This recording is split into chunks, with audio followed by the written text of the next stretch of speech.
Welcome to Extraordinary XOL. Bismillahirrahmanirrahim. Assalamualaikum warahmatullahi wabarakatuh semuanya. Gimana? Waalaikumsalam. Apa kabarnya ini setelah Al-Kahfi? Sebenarnya Al-Kahfi bahasan mengenai Al-Kahfinya sendiri, cerita tentang Al-Kahfinya sendiri ini udah tercover di ayat sampai ayat 21 kemarin.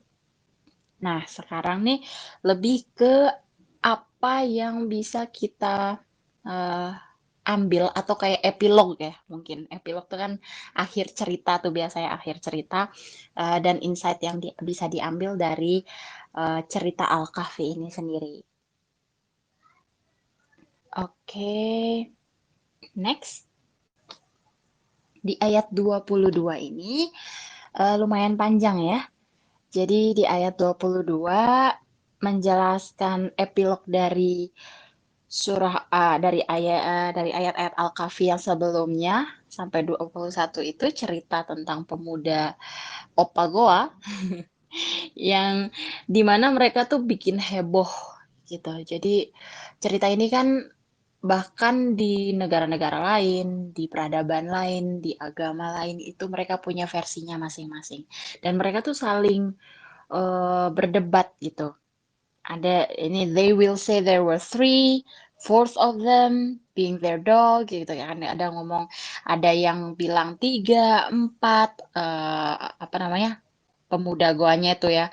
Terus ada yang bilang lima, enam. Jadi ba- banyak orang tuh yang asumsi-asumsi gitu kayak oh gue dengernya lima, gue dengernya tiga. Nah, jadi kayak pada huru hara tuh di situ mengenai number ini. Next.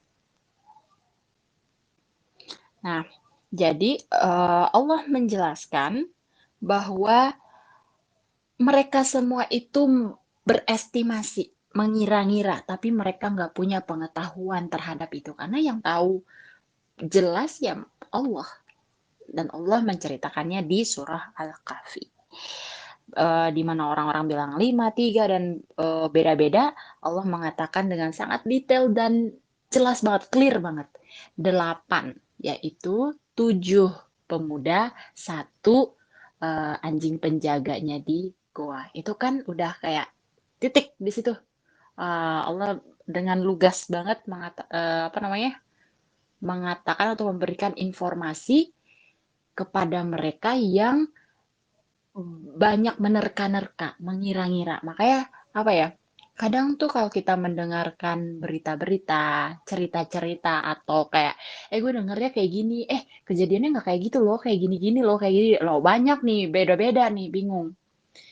Sebenarnya yang harusnya pertama kita cari gitu ya, source of truth-nya itu ke Allah. Tanya Allah, ya Allah kejadian sebenarnya seperti apa? Terus kalau kayak macam apa ya berita-berita ya artis, berita yang kayak ini gosip itu, Allah juga males gitu nyeritain ngapain, nggak penting buat lu gitu, ibaratnya. Kita nggak penting untuk kita, jadi kita apa namanya ini nggak itu hal-hal yang seperti itu nggak bisa disandingkan dengan cerita Al-Kahfi yang banyak orang tuh saking bombastisnya tuh orang kayak desas-desus isu lah ibaratnya jadinya cerita-cerita. Cuma kalau zaman sekarang justru yang nggak penting-penting yang diperbincangkan, yang orang tuh kayak ih gini loh karena ini loh karena itu loh ini kayak gini gini. Padahal kalau kita telisik lagi ini mah nggak ada bandingannya apa-apanya dengan cerita Al-Kahfi.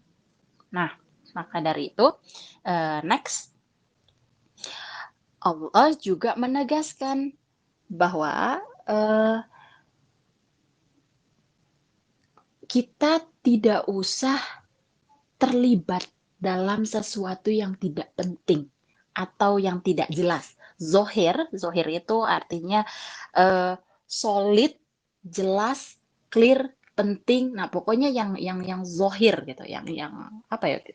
Kita sering dengar itu di ayat juga ya, dengan di hadis riwayat juga bahwa sesuatu yang kita gak punya pengetahuan atau orang lain juga sebenarnya nggak punya pengetahuan tentang itu bukan sesuatu yang zohir, bukan sesuatu yang penting juga untuk kita bahas. Atau bahkan mungkin itu penting, tapi kita nggak punya capabilitas untuk menjelaskan itu. Nah, di ayat 22 tadi kan banyak orang berdebat gitu. Ada yang bilang 3, ada yang bilang 5, saling kekeh juga kan. Enggak, yang benar tuh 3, yang benar tuh 5. Mereka berdebat. Mereka berdebat akan sesuatu yang mereka juga nggak punya pengetahuan tentang itu. Mereka sebenarnya nggak tahu, cuma denger-denger doang. Maka kita itu seharusnya posisi kita adalah nggak usah ikut-ikutan debat. Nggak usah ikut-ikutan di diskusi itu. Kalau kita nggak punya solid knowledge terhadap itu. Kalau kita nggak tahu apa yang kita omongin. Dan apa namanya? Kalau bisa kita berbicara dengan knowledge yang kita punya. Kita bicara dengan topik-topik yang memang hal itu udah jelas gitu. Makanya kenapa gini, suka bingung nggak sih kalau misalnya hangout sama temen, terus pasti yang diomongin tuh apa? Topik-topiknya deh misalnya. Kalau nggak, PR lu udah belum? Skripsi ini, atau kayak gini, atau gitu. Tahu nggak sih si ini, si itu lama-lama ya kayak kita bisa mengkompartmentalisation, apa itu namanya? Mengkategorikan kira-kira tren dari topik pembicaraan anak muda zaman sekarang tuh apa? Hal-hal yang zohir atau yang bukan? Nah, padahal Allah itu sudah mengatakan di sini dengan jelas banget, don't argue, gak usah berdebat akan hal yang zohir, hal-hal yang udah mah nggak jelas, nggak penting. Tuh, Al-Fatihah, Al-Baqarah, berapa ratus ayat, bahas aja itu. Ngomongin, cerita, ngobrolin, diskusiin tentang itu. Udah jelas kan? Ada jelas di Al-Quran. Bahas tafsirnya, refleksikan ke kehidupan kita, cerita satu masing-masing. Itu topik. Itu topik pembicaraan, topik ngobrol, topik chit-chat, ngerumpi ciwi-ciwi. Yang seharusnya seperti itu, akhwat muslimah gitu ibaratnya. Kita kadang tuh suka bingung kayak, aduh, gue kalau misalnya udah hijrah gini, ntar nggak nyambung ngomong sama teman-teman yang lain. Iya, iya, karena mereka topiknya ya topik-topik non zohir, topik-topik yang nggak penting sebenarnya. Kita ada di situ untuk mengarahkan mereka. Ini seru juga loh. Atau misalnya mereka ngomongin tentang suatu hal gini, aku itu, aduh, kayak gini ya kehidupan aku gitu-gitu. Terus kita bawa-bawa, aku pernah belajar sih di ngaji aku tuh kayak gini loh. Terus katanya itu dari surah apa ya, Al-Baqarah apa gitu, kayak Al-Baqarah ayat ini gitu. Katanya gini, keren banget ya udah dibahas di Al-Quran apa. Jadi kita bawa tuh ke ayat Al-Quran tanpa kita seolah-olah kayak mendakwahkan gitu atau preaching. Karena sebenarnya itu yang harus kita obrolin tuh sama sama temen, sama hangout dengan ciwi-ciwi gitu, dengan siapapun. Topik yang kita bicarakan dengan orang lain itu, atau kita diskusikan gitu, dengan pasangan, dengan diri kita sendiri atau apa. Sebenarnya itu banyak banget bahasan. Dari segi pendidikan Islam lah, atau dari segi ibadah, yaumul atau habits atau apa, itu kan banyak banget. Time management gimana ya? Mungkin kita ngerasa berat banget sih. Kita kan cuma mau hangout biasa aja, santai tapi casual gitu. Ngapa ngomongin yang berat-berat? Itu karena mindset kita udah mikir ini sesuatu yang di luar dari kehidupan biasa kita. Karena kehidupan biasa kita adalah gibah, rumpi, gosipnya kayak gitu-gitu. Yang di scroll di feeds. Si ini tuh baru debut gitu.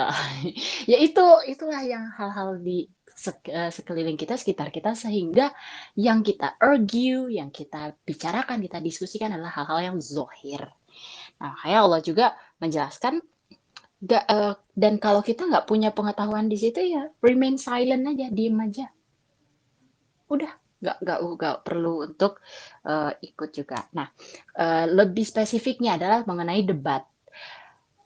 Seperti apa ya, Dokter Zakir Naik gitu, mufti yang terkenal ya di luar negeri itu. Bahkan nggak semua dari mereka yang ustadz-ustadz terkenal itu mereka mengiyakan untuk diajak ke konferensi yang debat-debat gitu, ustadz-ustadz gitu. Karena gini, debat itu nggak hanya sekedar kita tahu kita benar dan kita akan menang di debat itu, enggak. Kita berdebat dengan apa namanya ya, orang yang nggak punya knowledge, orang yang ibaratnya juga nggak selevel, sekapabilitas dalam hal itu juga percuma, sia-sia. Makanya Allah mengatakan bahkan orang yang kita ajak bicara pun seharusnya ada level kapabilitas yang sama juga. Kita kan juga kalau ngobrol sama orang kalau kayak nggak nyambung gitu kan kerasa kan gitu. Nah, jadi not everybody qualified. Nggak semua orang punya kualifikasi untuk melakukan debat itu. Dakwah bisa, dakwah secara lisan, dakwah secara nggak apa-apa, oke. Tapi untuk debat sendiri, kayak tadi perdebatan ini 3 orang, 5 orang, pemuda gua ini ada berapa berapa itu kan hal yang crucial banget. Itu nggak nggak sembarang orang ibaratnya. Jadi kita bisa dakwah dengan action kita, dengan perkataan atau lisan atau apa kita. Tapi untuk dakwah lebih spesifiknya, apalagi non-Muslim, itu, oh ya Allah Akbar, itu kayaknya draining energy energy banget.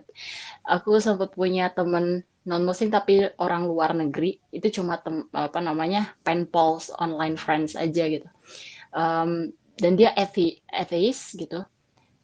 Tapi gimana ya, karena termakan media, terus apa, jadi pikiran dia ya Islam teroris gitu, ya pokoknya hal-hal yang kayak gitulah.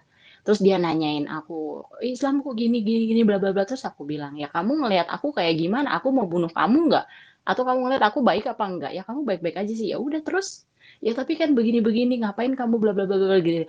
Dan itu tahu nggak, aku sampai nangis sendiri, sampai kayak yang padahal cuma ngobrol chat biasa doang aja gitu in English yang kayak ya udah that's it gitu. Kadang aku tuh kayak mikir, aduh aku kayak pengen mengajak kamu ke Islam juga tapi ya gak gimana gitu. Karena jadi emosi sendiri juga, aku kebawa emosi, ke bawah hati gitulah, ke bawah hati gitu. Dia ngomong kayak gitu, ngomong gitu. Padahal mungkin itu juga karena media yang merajalela saat ini gitu. Oke, next. Nah, maka dari itu tadi kesalahan aku itu aku take it personally, aku masukin ke hati, aku ngerasa ya kan Islam yang benar, kamu harus percaya sama aku udah kasih tahu ini itu, dan aku jadi kayak emotionally, ya emotionally nggak harus selalu kayak marah-marah atau apa, tapi sedih banget gitu ya, kalau sedih banget ngerasa aduh kok gitu banget, itu nggak boleh sebenarnya gitu ya, untuk perkara debat dan kayak apa, mendakwahkan orang gitu. Kadang kan nanti ada yang bilang, udahlah, ya itu kan Allah. Ya gue kan susah nih kalau ini nih sekarang. Itu kan jadi kayak gitu ya, gergetan banget itu ya, kayaknya mengkesel gitu. Tapi ya lagi-lagi kita ibaratnya kalau kita menyampaikan sesuatu, sampaikanlah. Meskipun kita belum mengerjakannya, tapi kita berusaha untuk mengerjakan apa yang kita katakan. Dan meskipun kita juga belum sempurna, dan meskipun orang itu adalah seseorang yang mungkin kita nggak suka juga kita dakwahi, kita nasihati, atau gitu, kita bukan melakukan ini untuk apapun, untuk siapapun, untuk kita bagaimana-bagaimana, untuk emosional kita atau apa, enggak. Kita lakukan itu pure buat Allah, dapat pahala, udah that's it. Jadi beda nih. Jadi kayak ibaratnya gini, bekerja secara profesional. Kalau kita di kantor kan gitu misalnya ada temen kerja kita, aduh gendek banget, tapi aku harus ngerjain ini bareng dia. Ya jadi harus profesional. Hai, lalala, ketawa-ketawa padahal udah itu kayak gitu. Jadi hal-hal yang kayak gitu don't take it personally, nggak usah emotionally juga. Sampaikan kalau dakwah ya dakwah kepada siapapun itu tentang apapun itu, apa namanya? Jadi meskipun kita tahu apa yang kita katakan tuh benar, meskipun kita tahu ini solusi banget buat dia, dan ini bisa menyelesaikan masalah kamu, tapi kewajiban kita bukan mengubah orang itu. Kewajiban kita menyampaikan, syukur-syukur kalau kita penyampaiannya kreatif, solutif, efisien, efektif ke dia. Alhamdulillah banget lagi kalau dia memang berubah dan mengikuti. Tapi itu bukan tanggung jawab kita. Di luar itu kita. Makanya kadang-kadang kita tuh suka, aduh, kok temen aku tuh aku udah bilangin kayak gini, jangan jangan gini, dia tuh nggak mau, nggak mau. Nah, itu artinya kita sudah take it personally. Kita udah bawa secara emosional. Kita udah bawa ke diri kita pengen orang lain begini, kita pengen, padahal itu sudah di luar kontrol kita. Udah kodonya Allah. Dia mau berubah atau tidak berubah, itu nggak ada hubungannya pada kita. Kita ada harapan, ya udah kita doain aja. Bahkan kalau kita terlalu nunjukin diri kayak, ih kamu tuh gimana sih, aku udah ngejelasin gini-gini, orang malah jadi males kan. Tapi lama-lama kalau misalnya kita sabar gitu kayak gitu, dia mikir sendiri, oh kamu nggak pernah capek ya dakwahin aku, maksudnya nasehatin aku, dengerin aku dan ngasih aku solusi yang dari dulu juga kayak gitu, tapi aku selalu datang padamu masalah yang sama terus menerus curhat hal yang sama, tapi kok kamu nggak capek-capek ya? Kamu kok sabar banget dalam hati? Lu kagak tahu aja gue selama ini nelen-nelen, nahan-nahan ini kalau bukan karena pahala dari Allah, jaminannya gue juga kagak mau kali lakuin ginian gitu. Gitu. Jadi orang lain itu bisa tersentuh juga karena mereka lihat kita sabar gitu. Mereka lihat kita nggak pernah ngeluh. Mereka lihat kita nggak pernah komplain ke mereka, kok kamu nggak berubah-berubah, kok kamu nggak ini, kok gini nih. Karena kita nggak menunjukkan juga emotionalnya kita. Kita bekerja secara profesional. Kita menjadi teman pun profesional. Gitu. Apa namanya? Ada hal-hal yang jadi jangan sampai itu affect psyche kita, mempengaruhi psikologis kita, apalagi sampai depresi kayak aku tadi nangis-nangis sampai berminggu-minggu gitu loh aku kepikiran sampai aku nggak mau ngobrol sama dia gitu selama agak beberapa lama gitu. Dan itu malah bisa leads to ruins gitu, bisa kayak agak merusak hidup kita, membuat hidup kita itu jadi susah. Jangan masukin ke hati tuh, jangan baper. Akan hal apapun jangan baper. Bapernya sama Allah aja. Nah, selain itu, jadi Allah mengatakan outer gitu. Di luaran aja, di luar hati kita. Lakukan itu secara di luar hati kita. Tapi yang di dalam hati kita itu hanya untuk apa-apa amalan-amalan batiniah kita sama Allah. Dan prioritaskan, tadi kan ada hal-hal yang topik-topik gitu kan, topik-topik yang zohir, topik-topik yang nggak penting. Ya maksudnya kalau kayak misalnya sekedar kamu udah makan apa belum, apa itu mah nggak apa-apa, nggak masalah, nggak harus sesuatu yang penting banget atau yang gimana banget, serius banget juga sih kalau ngobrol sama orang. Tapi ada, kalau prioritas itu kita lihat skala prioritas. Selain ada skala yang netral, skala tinggi, skala rendah gitu. Kalau tadi kamu udah makan belum atau apa, itu sebenarnya penting juga tuh, ada skalanya itu. Cuma ada hal-hal, ada topik-topik atau ada argumen-argumen yang justru bahkan nggak punya skala gitu. Kalau skala kan berarti masih ada value-nya lah, masih ada nilainya, masih ada skornya lah gitu. Walaupun dia rendah banget skornya gitu. Nggak terlalu penting banget gitu. Kalau ini tuh bahkan nggak usah gitu, bahkan nggak usah dicari tahu, nggak usah tahu gitu.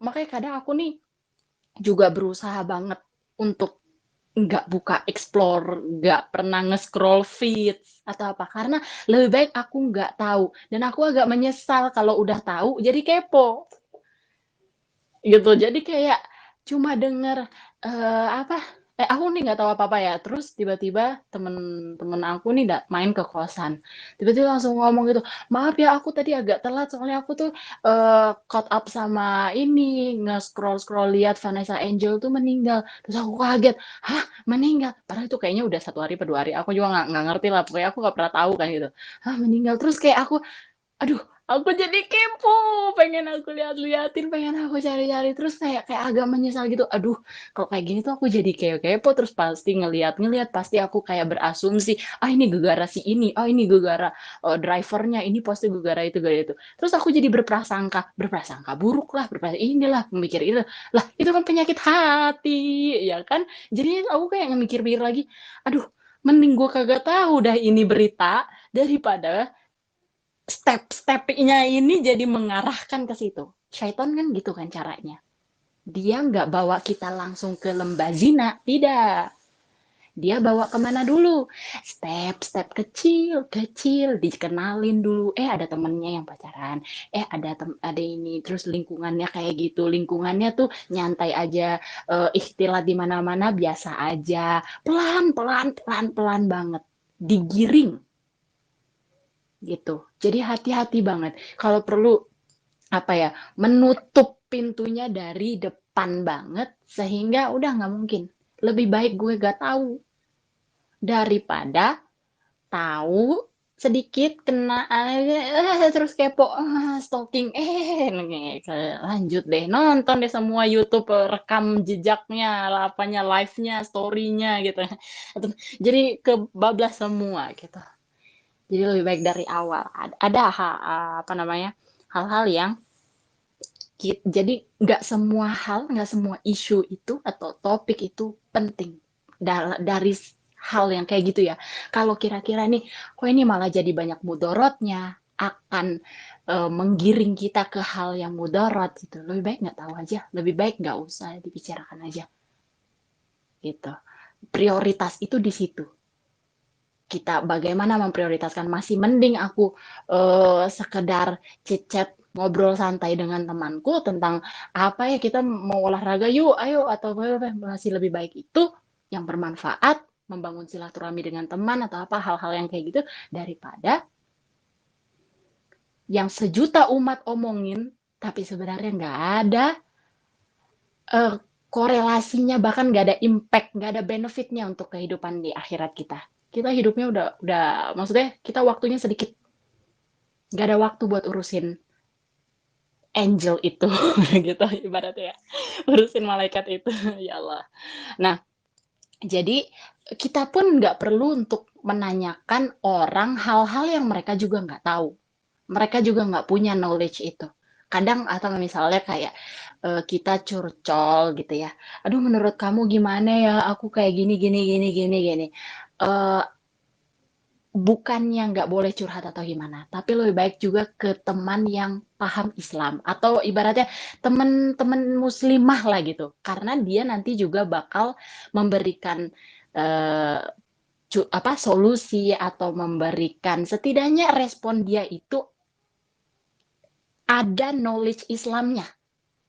Kalau kita nanyain ke teman kita yang ya ibaratnya biasa-biasa aja atau gimana, ya nanti knowledge yang dia kasih ke kita, inputan yang dia kasih ke kita adalah berdasarkan apa? Ya berdasarkan mindset dia yang general aja. Padahal kan kita mau menuju ke ngaji hijrah ini gitu. Jadi even nggak usah tanya, maksudnya nggak usah nanya hal-hal yang sebenarnya krusial gitu ke orang yang mungkin juga bukan di ranah itu atau setidaknya nggak ada tema itu. Kalau kita sekedar yang membangun silaturahmi atau main bareng atau apa, ya nggak apa-apa. Tapi untuk menjadi sahabat sejati yang kayak kita nanya apa, terus butuh masukan apa, masukan Aulia, ya. Aulia itu sahabat sahabat sejati ya, sahabat itu lebih baik juga yang ada setidaknya temen akhwat muslimah lah gitu atau temen ngaji atau temen apa pokoknya ada ininya lah timnya karena mereka punya knowledge itu atau lebih lebih bagus lagi kalau kayak debat yang tadi tuh yang di ayat 22 ini menanyakan ulama atau orang-orang yang berpendidikan dalam Islam dan yang ke apa namanya ada level of certainty-nya kepastian kita bukan menurut kamu enggak sepengetahuan kamu, kalau di Islam tuh baiknya gimana sih? Kalau case-nya aku kayak gini, menurut kamu gimana ya? Oh, aku pernah dengar kalau di kajian itu tuh kayak gini gini gini. Jadi kayaknya sih kalau kayak gini gini. Jadi kita juga bicara based on Quran lagi, based on hadis. Kita nggak kayak, oh menurut gue pribadi ya, kadang-kadang kayak gitu menurut gue pribadi. Ya sebenarnya nggak masalah juga sih. Cuma akan lebih baik gitu. Oh aku pernah dengar di kajian ini. Oh aku ada landasannya. Dan landasan itu yang membuat sebuah kepastian. Oh pasti ini benar. Oh pasti itu kan kita butuh kepastian. Ya akhwat-akhwat kan butuh kepastian ya. Masya Allah. Oke, dilanjutin next oleh Aulia, sahabat sejati, Masya Allah. Silakan Aulia. Kamu bilang Masya Allah, tapi aku inginnya istighfar gitu loh. Aku jadi agak agak apa introspeksi gitu loh. Karena aku tuh sebagai teman, Aku kenapa yang menampar diri sendiri terus ini. Mohon maaf ya. aku jadi temen kok kayaknya kurang berfaedah gitu loh. Eh, Ya Allah, enggak, kamu bagus. berfaedah banget, sangat berfaedah. Sangat berfaedah kok. Sounds wrong ya. Sounds ambigu.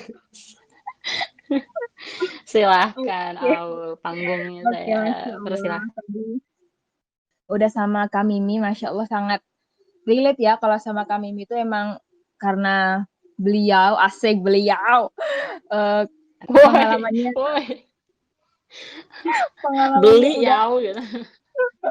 melanglang buana ya, jadi udah ngerti lah lika-liku pergaulan, asik lika-liku pergaulan gitu ya.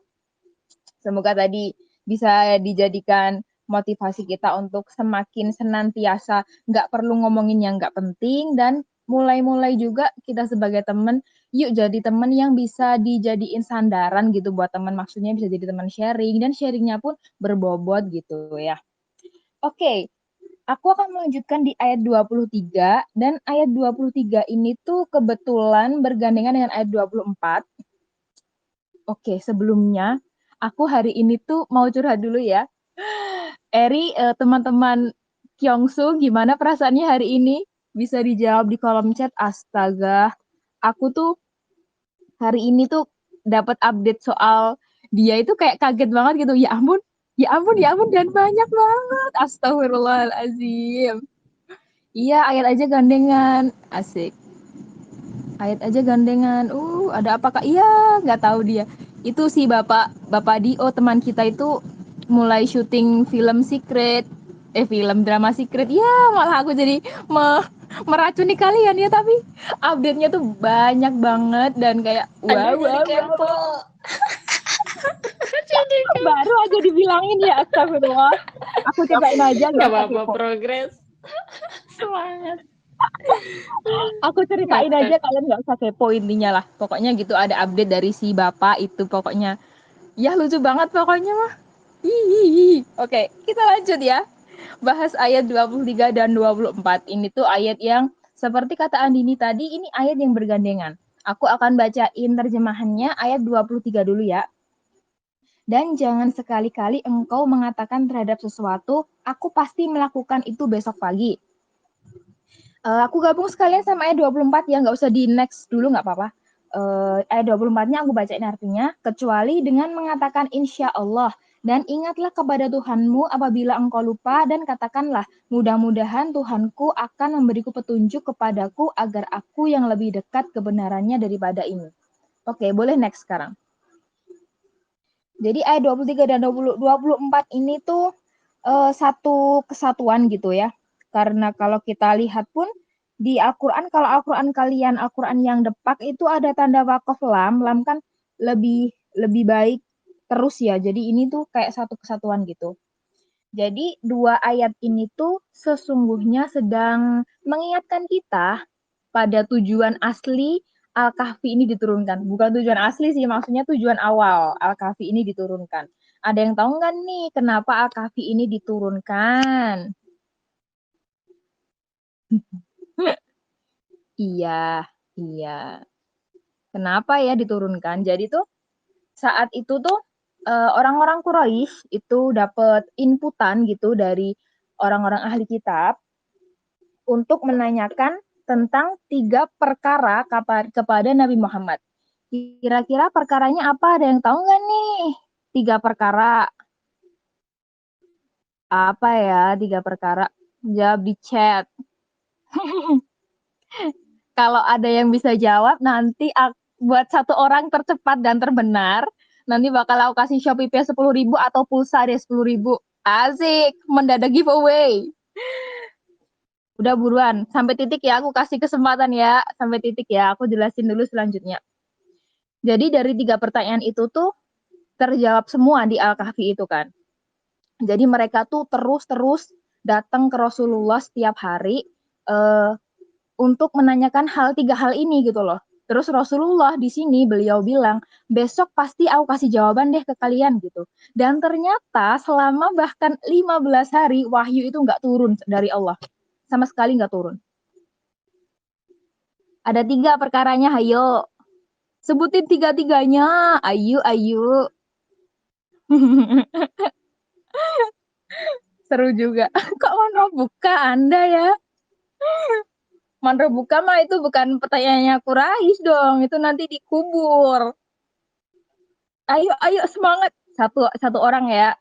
Oke, aku tunggu. Nah, ternyata sampai 15 hari kemudian bahkan itu nggak turun itu jawaban dari Allah. Ya gimana ya? Kan kadang kita juga gengsi gitu ya kalau udah janji tapi ternyata kita sendiri nggak bisa menepati, apalagi beliau ini sekaliber Rasulullah ya, jadi kayak Allah tuh pengen ngasih tahu juga ke Rasulnya, hai Muhammad, bukan begini caranya wahyu turun itu nggak sekonyong-konyong karena kamu yang mau gitu loh, jadi karena aku Tuhanmu, aku yang bakal ngatur kapan wahyu itu bakal turun. Jadi kalau wahyu akan aku turunkan ketika aku menurunkannya. Jadi kayak terserah aku. Jadi bukan terserah kamu Muhammad. Kayak seolah-olah Allah bilang gitu. Jadi di sini tuh Allah pengen menunjukkan hak prerogatifnya. Jadi bayangin aja aja Rasulullah aja tuh permintaannya tuh sempat kayak ditolak sama Allah gini loh. Ya apalagi kan kita ya. Jadi kayak kita kan kadang kalau berdoa ya kadang suka maksa gitu ya, suka marah kalau nggak dikasih. Astagfirullah. Jadi kayak ya kita bisa ngaca sedikit lah sekali berrasulullah aja. Sekali berrasulullah aja permintaannya sempat ditolak sama Allah gitu. Cantiknya Teh Yung, pemuda, iya nomor 1 benar, nomor 2, nomor 3 kurang tepat ya. Ada 3, kamu googling pasti juga ketemu, asik, iya nyuruh-nyuruh googling, ayo cepat. Oke lanjut ya. Selain tadi Allah sedang menunjukkan hak prerogatifnya, jadi di sini selain itu Allah juga pengen mengajarkan kita untuk kita lebih tahu siapa Allah dan siapa kita gitu loh. Jadi diajarkan menjadi hamba yang lebih tahu diri gitu. Dan soal pernyataan Rasulullah yang besok pasti aku kasih jawaban. Nah itu tuh boleh kok kita janji sebenarnya, tapi tambahin tuh insya Allah. Jadi biar kalimat insya Allah itu menunjukkan bahwa kita itu sepenuhnya sadar bahwa masa depan itu cuma Allah yang tahu. Jadi kayak itu memang apa ya, etiket yang baik untuk seorang hamba gitu loh. Seorang hamba kan nggak pernah tahu ya kedepannya bakal terjadi seperti apa, ya terserah tuannya kan kita hamba ya, jadi hamba itu posisinya tuh bener-bener kayak lemah dan nggak bisa apa-apa memang. Nah salah satu yang menunjukkan hal itu ketika kita bilang insya Allah, karena masa depan pun bukan kita yang tahu gitu loh, karena cuma Allah yang tahu gitu. Jadi itu kayak sopan santun seorang hamba aja gitu loh. Iya, udah ada yang jawab tuh. Ada yang paling atas, Masya Allah. Kakak Halimah, hai. Baiklah, nanti aku kirim ya pulsanya ke kamu. Itu yang bener tuh, yang tercepat dan terbener ya. Tadi si cantiknya Teh Yung agak kurang tepat. Yang kedua ini bener nih, asik. pengembara penjelas timur dan barat itu siapa sih? Zulkarnain. Iya, dan yang ketiga itu tentang roh. Jadi kayak masa depan roh tuh kayak mana. Jadi ketiga hal itu dijawab lengkap dan sempurna oleh surat ini. Oke. Udah ya. Mana nih backnya? Wah, oke. Nanti ya aku chat ya. Oke, lanjut. Tadi soal nambahin kata insya Allah ya. Jadi insya Allah itu salah satu bentuk kesopanan kita juga sebagai hamba gitu loh. Itu manner, kayak kalau kita mungkin ada yang belajar table manner, nah itu kan sopan santun di atas meja, gimana cara makan itu diatur, dari garpu yang terluar dulu baru terdalam, mangkuknya yang ini dulu, yang itu dulu. Nah itu kan makan aja diatur, apalagi kita sebagai hamba, hubungan kita sama Allah itu jauh lebih lagi harusnya kan ya. Jadi kalau ini sih sebenarnya agak tricky juga sih kalimat insya Allah ini kalau di keseharian kita ya zaman sekarang ya, kayak jadi kita tuh harusnya tuh bilang insya Allah itu saat kita tuh kayak udah bener akan melakukan sesuatu itu di masa depan. Jadi kayak bilang insya Allah tuh kalau kita yakin bakal iya gitu loh. Jadi kayak semisal besok sekolah, terus aku bilang iya besok aku sekolah insya Allah. Nah itu benar karena memang aku punya niat untuk sekolah dan aku yakin gitu loh. Aku besok bakal berangkat sekolah. Nah tentang besok mungkin aku jadi telat atau mungkin aku jadi mungkin ada halangan, ya itu kan Allah yang mengatur. Tapi sebenarnya dalam diri aku udah yakin bahwa aku tuh pengen sekolah dan mau berangkat sekolah. Nah itu baru tepat untuk mengatakan insya Allah. Dan kadang kita seringnya ya kalau nggak yakin gitu kita bilang ya besok datang ya ke acara ini, ke acara aku. Oh iya insya Allah ya, kayak seolah-olah kita padahal hamba udah nggak yakin pengen datang, sebenarnya nggak mau datang, tapi cuman biar melegakan dia aja kita bilang oh iya insya Allah. Jadi kayak seringnya tuh aku bilang, ketika aku bilang insya Allah, ketika aku berjanji sama teman, mereka tuh malah jadi nggak terima. Ya jangan pakai insya Allah toh kamu itu. Jadi kayak gitu loh. Lah emang kenapa aku bilang gitu? Ya kan insya Allah itu 99%, 1%-nya enggak. Lah gimana ini orang? Kadang kan jadi lucu ya kalau kita, maksudnya kita berusaha untuk membumikan lagi kalimat insya Allah, tapi udah terlanjur salah terima gitu loh ya. Jadi kayak insya Allah kan artinya kamu nggak mau datang berarti loh. Gimana ini orang-orang ini? Enggak ya, insya Allah itu iya kok, iya insya Allah aku gitu. Beneran datang? Iya insya Allah aku gitu. Masih kayak mukanya tuh masih kayak nggak terima gitu loh, kayak iya datang. Aku akhirnya gitu, tapi insya Allah aku simpen dalam hati gitu loh. Iya insya Allah aku gitu. Karena ya itu tadi ya, karena mungkin udah terlalu sering mereka ditipu oleh kalimat insya Allah, jadi ketika ada orang yang bilang insya Allah mereka jadi nggak percaya. Dan insya Allah itu juga bukan hal yang tepat ketika kalimat itu ditambahkan di keadaan yang terjadi di saat ini. Misal ketika apa ya? Oh iya, misal kamu ketemu Bang Umin di jalan, asik, serem banget ketemu Bang Umin di jalan, ya nggak apa-apa kan, ya kan udah keluar wamil, jadi nggak apa-apa ketemu di jalan, wajar kan. Jadi Bang Umin tiba-tiba ketemu kamu terus bilang how are you gitu, jadi kayak gimana kabarnya hari ini, jawab aja alhamdulillah, nggak usah tambah insya Allah.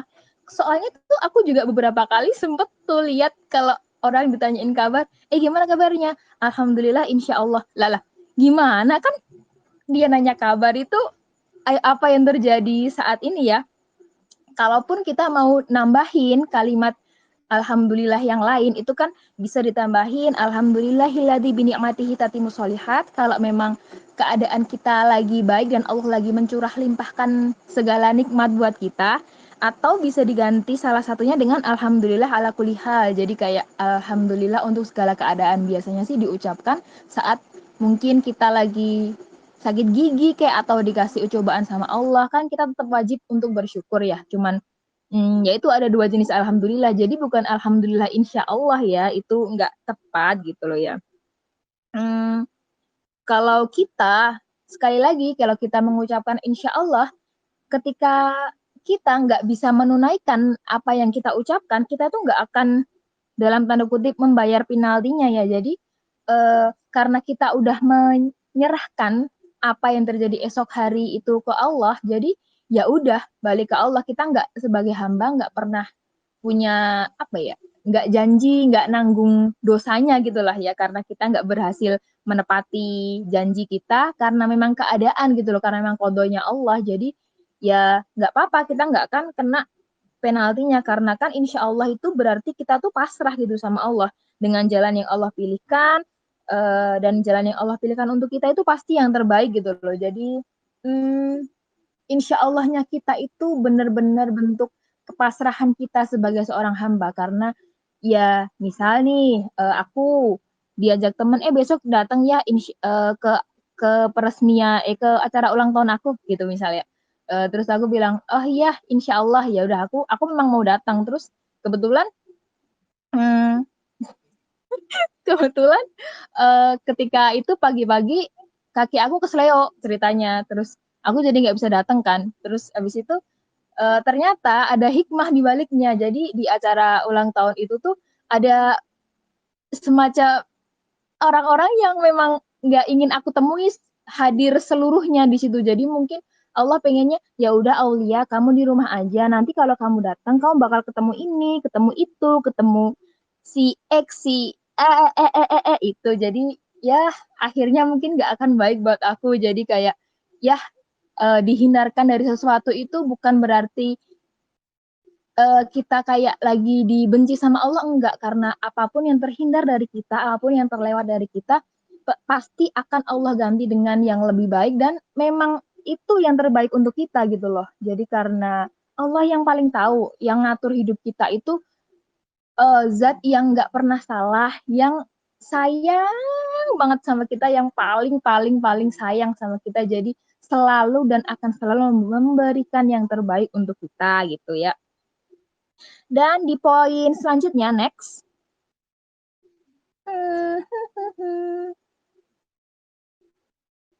Apa itu?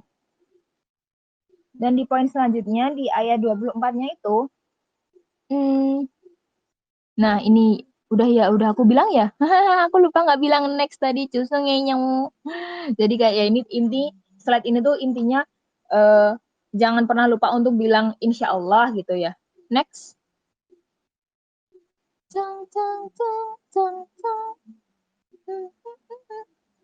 Dan di next selanjutnya itu bakal kita ngomongin, nah ini tadi ayat 24 aku udah bacain artinya di depan ya, karena dia bergandengan, jadi aku bacain secara langsung tadi.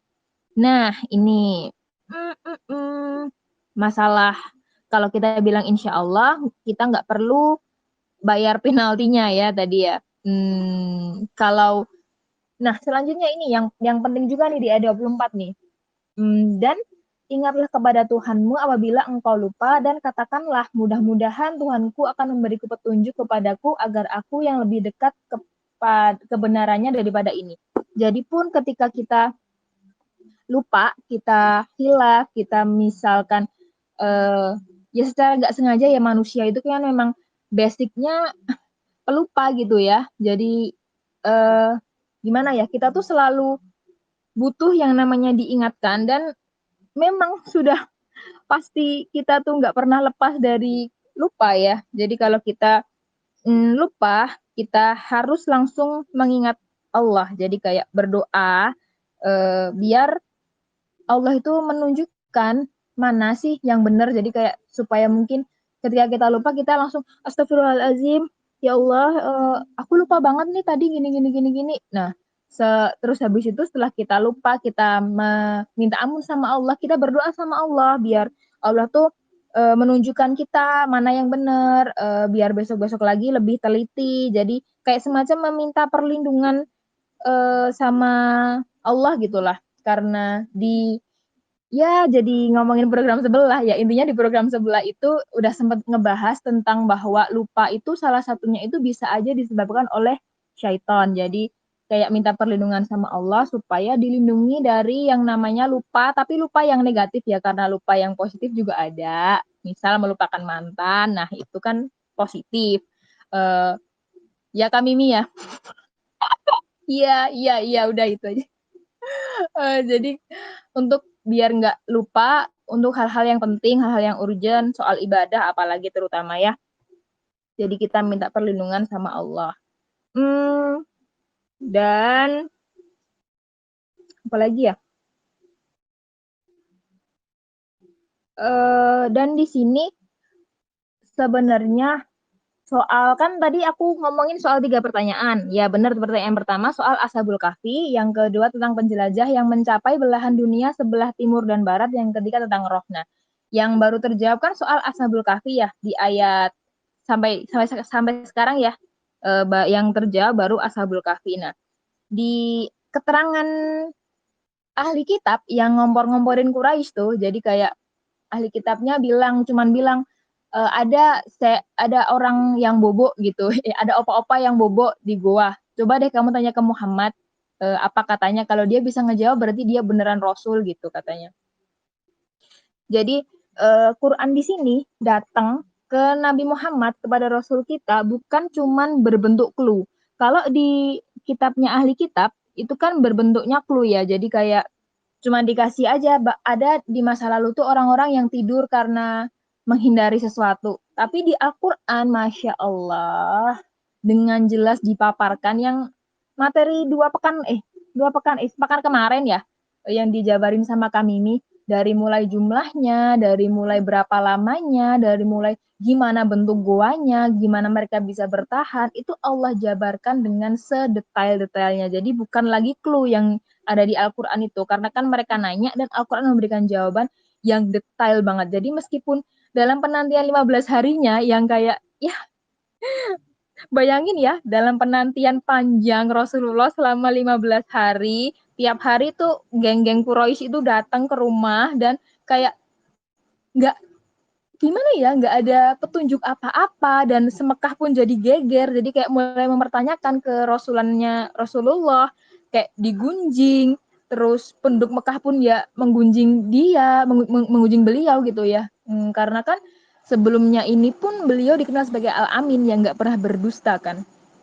Nah sekarang udah 15 hari belum dijawab-jawab pertanyaannya, ya wajar kan ya, kalau ada rasa-rasa kayak deg-degan gitu ya. Dan ini juga membuktikan bahwa memang benar Al-Quran itu benar-benar perkataan Allah, bukan perkataannya Rasulullah. Fakta bahwa Rasulullah harus menunggu selama 15 hari itu bukti yang jelas bahwa Quran itu bukan berasal dari Nabi Muhammad sendiri. Kalau berasal dari Nabi Muhammad sendiri kan pasti udah langsung dijawab aja tuh sekenanya apa kayak gitu ya.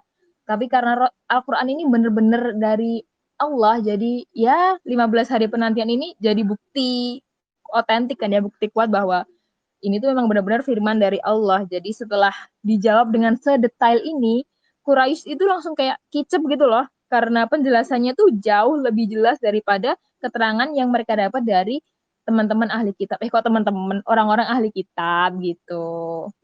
Ya gitu intinya. Soal penantian 15 hari tadi. Ya itu yang bisa aku sampaikan. Udah Andin. Mungkin dari Kamimi ada yang mau ditambahin lagi? Oh, Kamimi tuh lagi ada sesuatu dan lain hal, jadi mungkin bareng aku dulu ya, nggak apa-apa ya. Yuk mungkin ada yang mau di-sharingin atau insight-insight apa yang didapat soal sharing kita pada malam hari ini. Yuk silahkan, open mic. Masya Allah, Masya Allah. Wah, keren banget nih tadi bahasannya. Itu kayaknya Tadabbur hari ini relate banget banget gak sih sama seharian kita. Dari mulai tadi ayat 22 yang jelasin soal itu ya, debat. Kayak kalau kita nggak punya ilmunya ya udah nggak usah ngomongin itu gitu loh, ya kan? Terus juga itu tadi yang bahas apa? Insya Allah tadi yang udah dibahas ya. Ini kalau di kita kayaknya kalau nyebut insya Allah tuh ya kayak dia nggak datang deh gitu kalau ya. Ya kan jadi nggak yakin kan ya. Iya langsung ya udahlah gitu. Ayo teman-teman mungkin ada yang mau ditanyain atau di-sharing ini mumpung ada Kak Aul. Yuk silakan.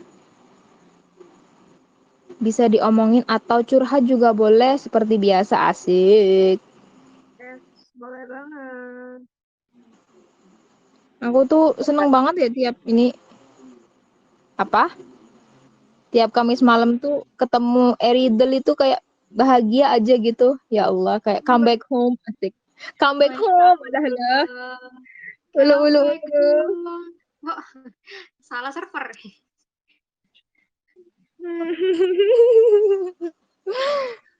Hmm.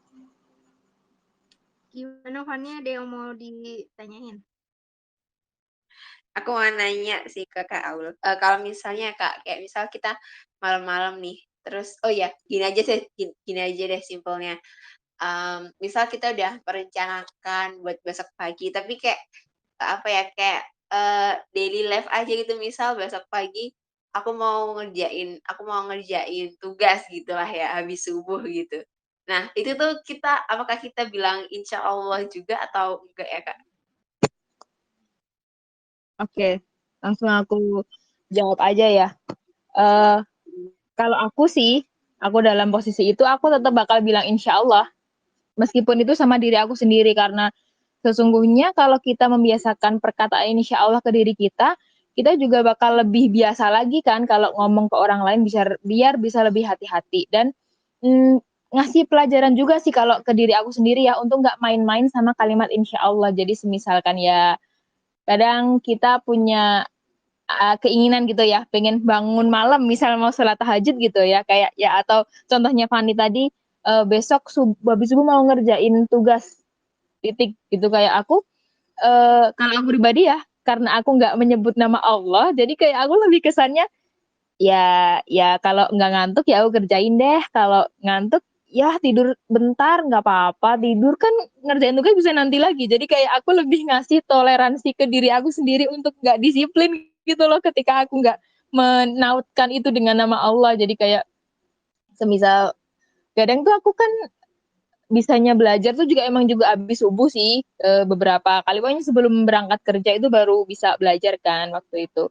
Terus aku kayak aku membiasakan diri untuk berniat kayak ya besok pagi aku mau belajar buat ini aku udah siapin tempatnya, insya Allah Bismillah, ya Allah bantuin ya biar aku maksudnya untuk melawan melawan restu ya enggak, bukan melawan hawa nafsu aku sendiri ya seperti yang tadi di ayat 24 tadi kan, minta perlindungan sama Allah supaya dihilangkan tuh setan-setan yang begitu kuat ya. Jadi ya maklum aja kalau semisalkan ya bukan maklum sih sebenarnya, lebih berhati-hati aja kalau semisalkan pengen berazam sesuatu tetap disebut juga nama Allah, kalau kata aku sih begitu.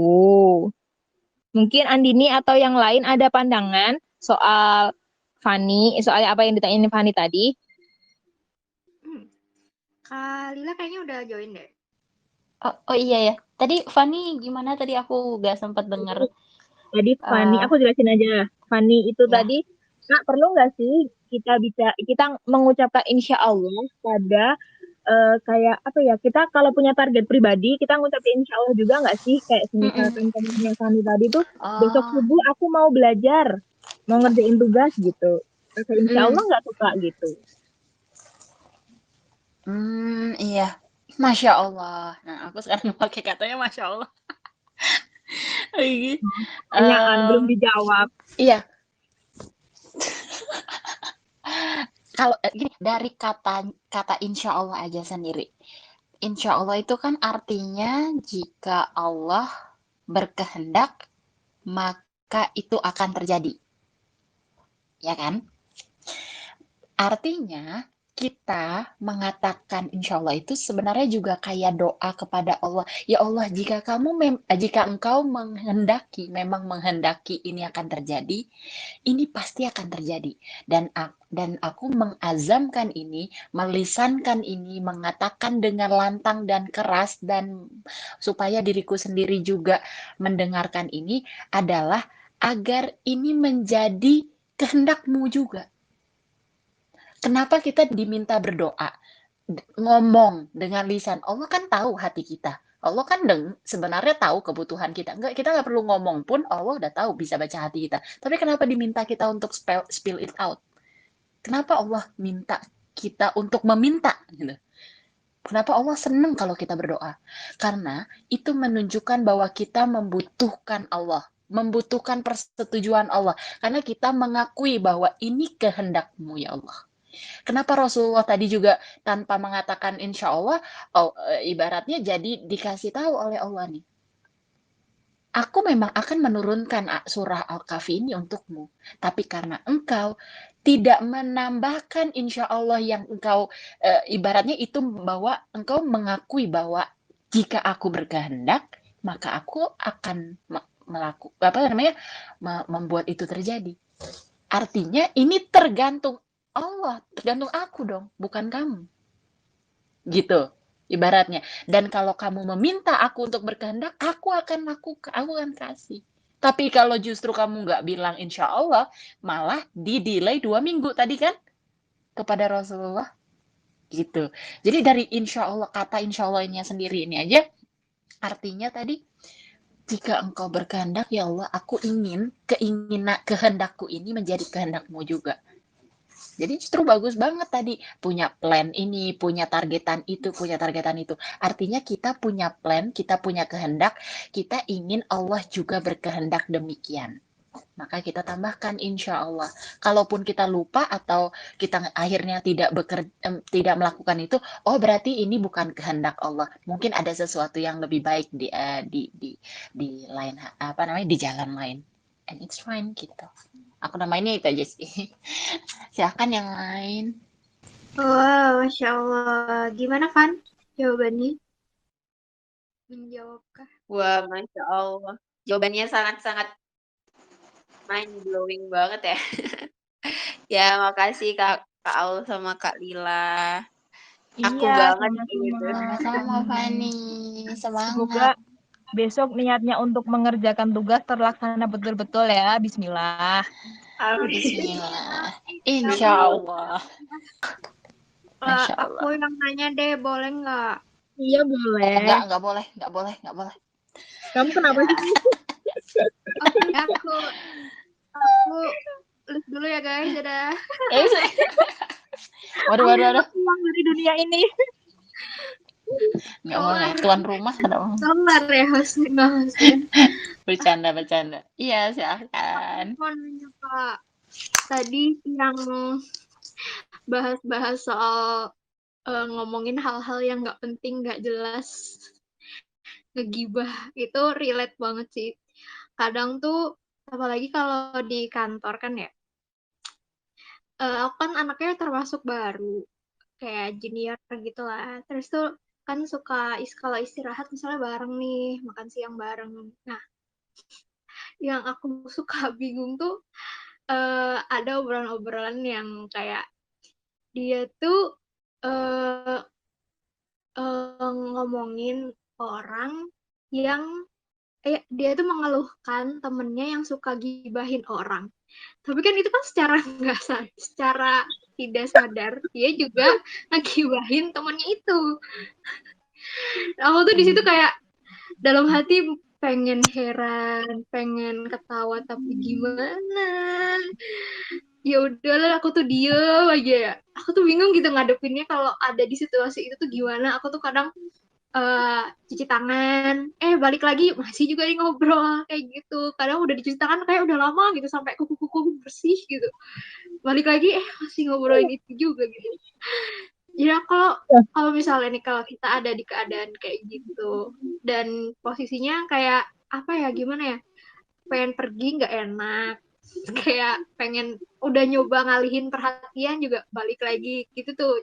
Terus apalagi mereka kan lebih tua gitu, potongnya tuh nggak enak. Kira-kira menurut kakak gimana? Silakan Mimi. Kan aku udah kena nih. Kena pertama. Anda yang spesialis spesialis gibah ya.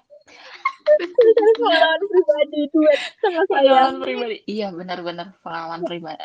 Aku maksudnya ini aku versi ini, semoga nggak buka aib, cuma aku versi sebelum hijrah tuh ya. Gimana ya? Aku ngerasanya suka ngomong, tapi mungkin saat itu karena belum ngaji atau gimana, jadi memang topik aku tuh di sekitaran hal-hal yang tentang kehidupan-kehidupan gitu, tapi sok tahu gitu loh. Hidup itu adalah random ya, chaos banget kayak gini gini gini. Iya tuh kalau kayak gini, apalagi udah sama teman-teman. Nah, terus kalau di kantor itu gini, sebenarnya kalau aku waktu dulu di kantor gitu, ada orang-orang yang dominan. Jadi ada orang yang jadi center of attention, dia ngomongin apa, kita ngikut. Yang lainnya yang resesif ini ngikut satu geng atau satu grup. Karena juga kalau emang nggak ada yang buka percakapan atau nggak ada yang buka topik, ya nggak ada yang ikutan ngobrol juga. Dan dan juga gini, apa ya, tadi balik lagi, mindset dan kesamaan, kesukaan, preferensi. Ibaratnya dengan orang ngaji dengan orang belum ngaji aja, yang selevel pendidikan, satu kelas, yang apa, itu aja belum tentu nyambung. Apalagi yang bener-bener kayak ibaratnya beda dunia gitu loh. Di dunia dia, ini tuh hal yang wajar. Justru gue kasih tahu kayak gini supaya lo tuh hati-hati lo sama dia. Nanti kalau lo deket-deket sama dia tuh, lo tau gak sih, lo bakalan digibahin sama dia di belakang. Ya ampun, kan itu kan, aduh, gimana ya dia tuh ya, kayak, oh ya ampun, gue udah gak ngerti lagi lo. Sampai hukuk lah, pokoknya julid banget lah. Ya, gue ibarat dia merasa dia justru doing you a favor, justru dia kayak memberitahu kamu sesuatu yang baik, kamu hati-hati sama orang kayak dia, bla bla. Padahal dia sendiri orang seperti itu gitu kan ironinya. Nah, jadi kalau kalau saran aku sih, gimana ya? Kita build credibility dulu. Kita bangun citra diri kita sebagai orang yang enjoy, baik, tapi dia banyakan lebih suka ngobrolin hal-hal yang berfaedah, ibaratnya setidaknya gitu ya. Atau kalaupun kita nggak bisa jump into the conversation, ya dengerin-dengerin kayak tadi gitu, kayak kayak Andini berusaha untuk dengerin pun kayak, aduh bosan juga ya ngedengerin kayak begini, ngedengerin gibah juga kan sebenarnya ada percikan dosanya gitu, dikit-dikit, dikit aja, tapi nggak apa-apa. Mungkin itu bisa jadi jalan kalau kamu deket sama mereka terus wasilah dakwah atau gimana, ngajak ngaji atau apa.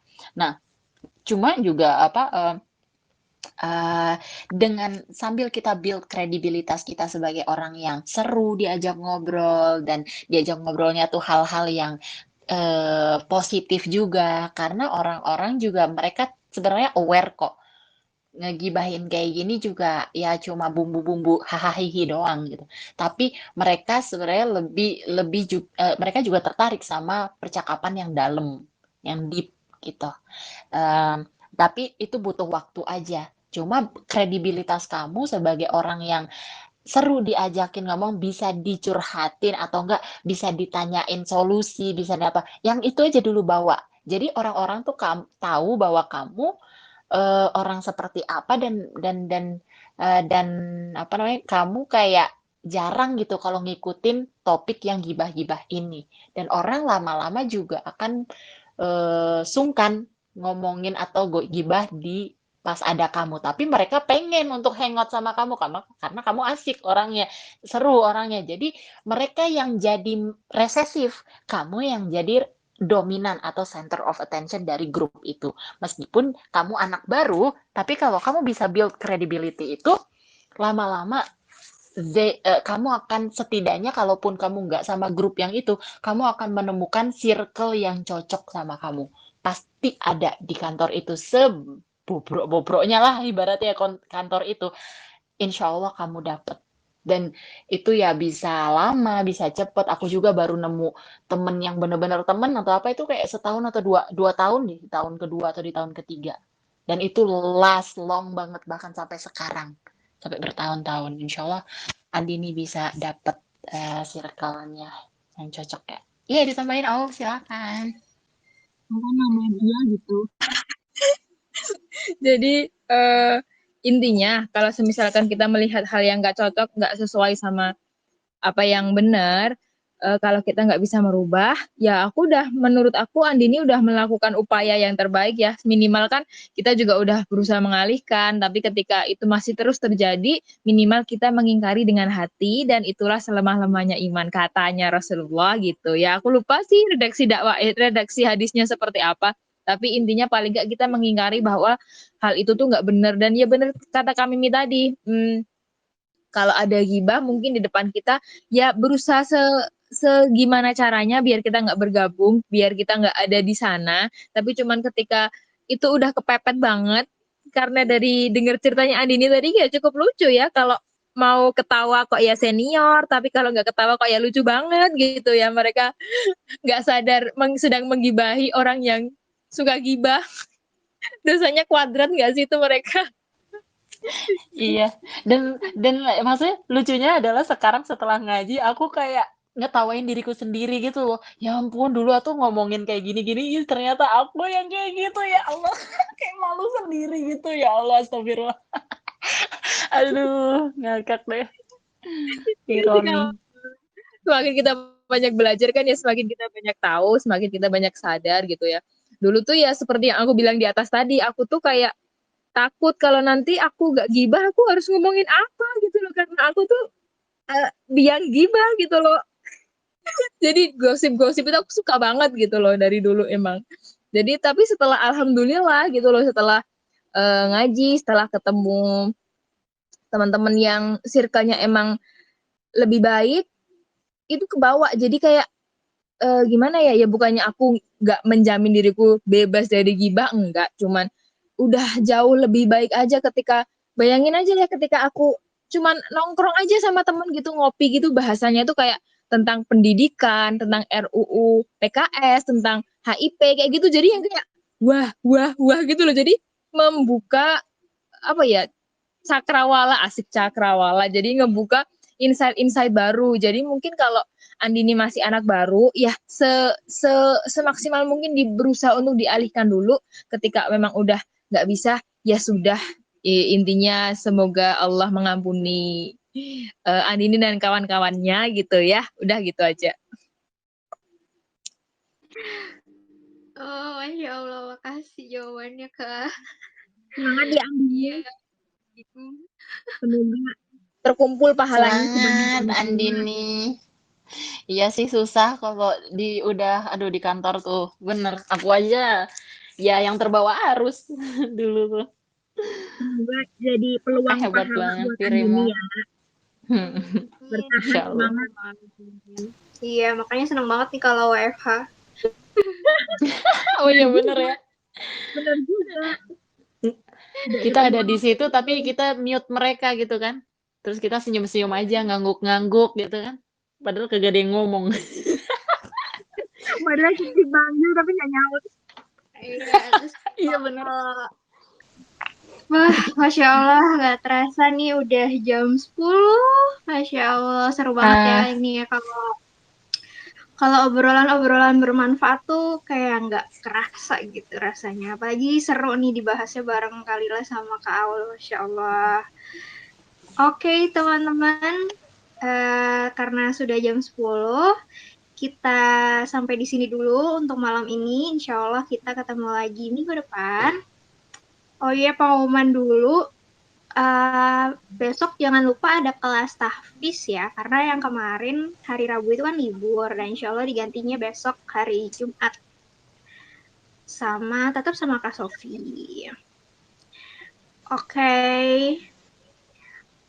Oke, alhamdulillah. Mari kita tutup acara ini dengan membaca hamdalah.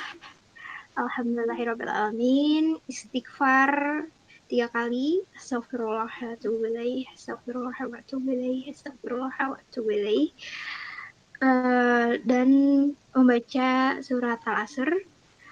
Bismillahirrahmanirrahim. Wal asr innal insana lafi khusr illa alladziina amanu wa 'amilus shalihat wa tawassaw bil haqqi wa tawassaw bis sabr. Dan membaca doa kafaratul majlis.